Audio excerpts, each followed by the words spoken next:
വിദ്യാരംഗം കലാസാഹിത്യവേദിയുടെ സർഗോത്സവം പല്ലാരിമംഗലത്ത് സംഘടിപ്പിച്ചു. വിദ്യാരംഗം കലാസാഹിത്യവേദിയുടെ കോതമംഗലം ഉപജില്ലാതല സർഗോത്സവം പല്ലാരിമംഗലം ഗവൺമെന്റ് VHSSലാണ് നടന്നത്. Antony John MLA ഉദ്ഘാടനം നിർവഹിച്ചു.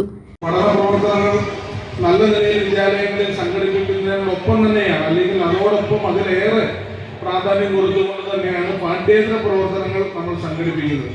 അപ്പം അതുകൊണ്ട് തന്നെയാണ് ഇത്തരം സർഗോത്സവങ്ങൾക്കെല്ലാം വലിയ ഒരു കുട്ടികളുടെ പങ്കാളിത്തം കൊണ്ട് ഇതെല്ലാം ശ്രദ്ധേയമാവുന്നത്.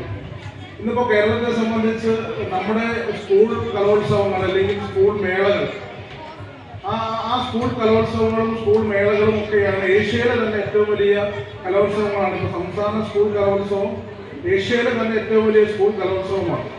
അത് കുട്ടികളുടെ പങ്കാളിത്തം കൊണ്ടാണെങ്കിലും അതിൻ്റെ സംഘാടന മികവ് കൊണ്ടാണെങ്കിലും ആ മത്സരങ്ങളിൽ പങ്കെടുക്കുന്ന കുട്ടികളുടെ പെർഫോമൻസ് ഒന്നിനൊന്ന് മെച്ചപ്പെട്ട പെർഫോമൻസാണ് ഓരോ കുട്ടികളും കാഴ്ചവെക്കുന്നത്.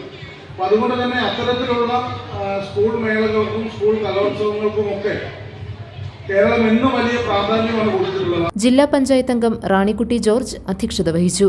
Khadija Muhammad, OE Abbas, KB Sajeev, TH Biniyath, Niyas Maideen, P Usha, Sunitha Ramesh, sister Rini Maria, Vincent Joseph, Ali അൾട്ടിമ, രാജേഷ് പ്രഭാകർ, MR ശൈലേഷ് തുടങ്ങിയവർ പ്രസംഗിച്ചു.